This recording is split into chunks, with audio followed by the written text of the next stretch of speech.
जय श्री कृष्णा। आइए सुनते हैं बैसाख मास महात्म्य का चौथा अध्याय। नारद जी ने कहा, हे राजन, जिस प्रकार दूध से दही और दही से घी श्रेष्ठ होता है, उसी प्रकार कार्तिक से माघ और माघ से बैसाख मास श्रेष्ठ है। इस मास में दान करना बरगद के बीज की तरह बढ़ता है।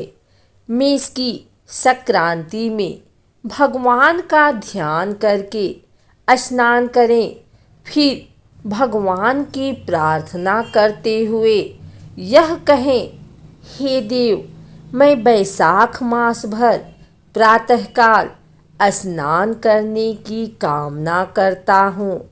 आप इसे निर्विघ्न संपूर्ण कीजिए। हे प्रभु, मेरा अर्घ ग्रहण कीजिए। फिर वस्त्र धारण कर श्री विष्णु का फूलों से पूजन करें तथा बैसाख मास का महात्म्य सुने। ऐसा मनुष्य करोड़ों जन्मों के पापों से छूटकर मोक्ष पाता है।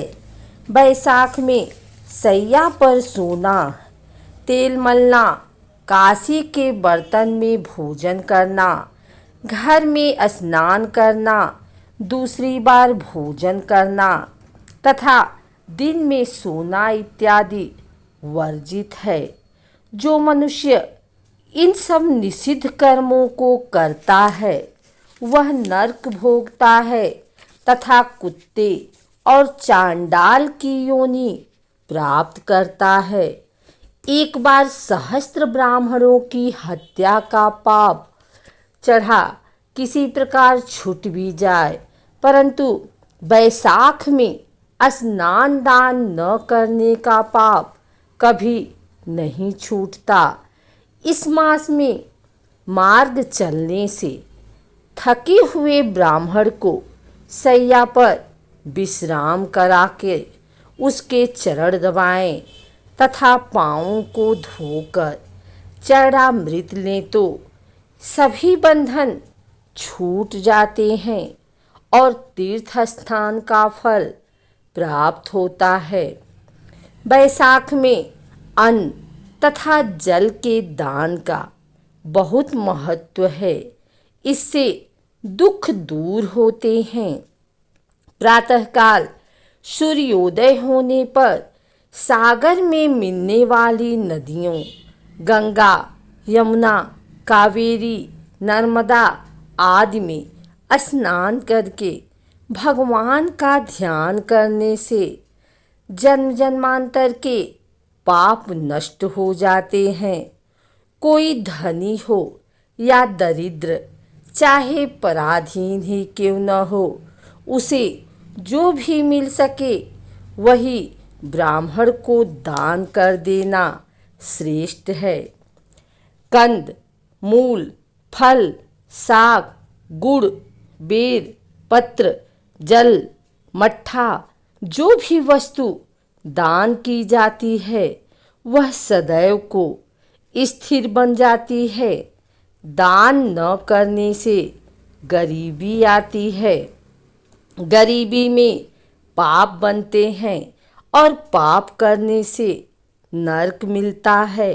अतः दान करना अति आवश्यक है।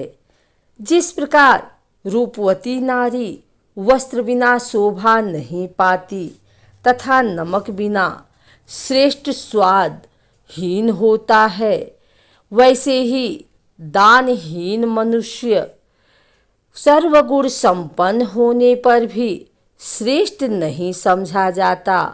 उसी प्रकार बैसाख मास में स्नान दान न करने वाले मनुष्य के किए हुए सभी कर्म व्यर्थ सिद्ध होते हैं। बैसाख मास में की गई तीर्थ यात्रा तथा इस मास में किए गए यज्ञ तप आदि का फल सर्वाधिक होता है।